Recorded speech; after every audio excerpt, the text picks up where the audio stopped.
ಪಾಕಿಸ್ತಾನದ ಆರ್ಮಿಯ ಆಫೀಸರ್ಸ್ ಎದುರುಗಡೆ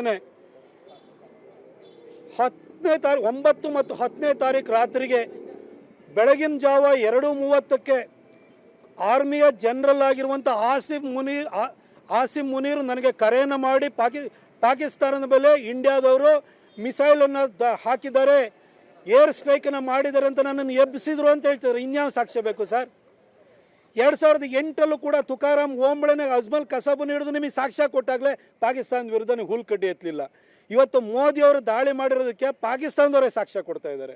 ಅವ್ರ ಏರ್ಫೀಲ್ಡ್ಗಳು ಡೆಸ್ಟ್ರಾಯ್ ಆಗಿದೆ, ಅವರ ಪ್ರೈಮ್ ಮಿನಿಸ್ಟರ್ ಒಪ್ಕೊಳ್ತಿದ್ದಾರೆ, ಅವರೊಬ್ಬ MP ಕದನ ವಿರಾಮವನ್ನು ಘೋಷಣೆ ಮಾಡಿ ಅಂತ ಪಾಕಿಸ್ತಾನದ ಪಾರ್ಲಿಮೆಂಟಲ್ಲಿ ಹತ್ಕೊಂಡು ಹೇಳ್ತಿದ್ದಾನೆ. ಇನ್ನೇನು ಬೇಕು ನಿಮಗೆ? ಈ ಕಾಂಗ್ರೆಸ್ ಇದುವರೆಗೆ ಪಾಕಿಸ್ತಾನದ ಮೇಲೆ ಇರುವಂಥ ಪ್ರೀತಿ ಹೋಗೋಕ್ಕಾಗಲ್ಲ. ಯಾಕೆಂದರೆ ಪಾಕಿಸ್ತಾನ ಹುಟ್ಟಿಸಿದವರು ಅವರು. ಪಾಕಿಸ್ತಾನವನ್ನು ಹುಟ್ಟಿಸಿದಂಥ ಕೀರ್ತಿ ಅದು ಕಾಂಗ್ರೆಸ್ಸಿಗೆ ಸೇರಬೇಕಾದ್ದು. ಈಗ ರಾಷ್ಟ್ರಪಿತ ಅಂತಲೇ ಕಾಂಗ್ರೆಸ್ಸೇ ಪಾಕಿಸ್ತಾನದ ರಾಷ್ಟ್ರಪಿತ. ಅವರೇ ಹುಟ್ಟಿಸಿರೋ ಮಗು ಮೇಲೆ ಏನಾದ್ರು ದಾಳಿ ಮಾಡ್ತು ಅಂತೇಳಿ ಹೇಳಿದರೆ ಅವ್ರಿಗೆ ಬೇಜಾರಾಗ್ದಲೇ ಇರುತ್ತಾ? ಹಾಗಾಗಿ ಈ ರೀತಿ ಹೇಳಿಕೆಗಳನ್ನು ಕೊಡ್ತಾನೆ ಇರ್ತಾರೆ. ಅದ್ರ ಬಗ್ಗೆ ಶಾಶ್ವತವಾಗಿ ಅವರಿಗೆ ಅಪ್ರೀತಿ ಹೋಗೋದಿಲ್ಲ ಅದು.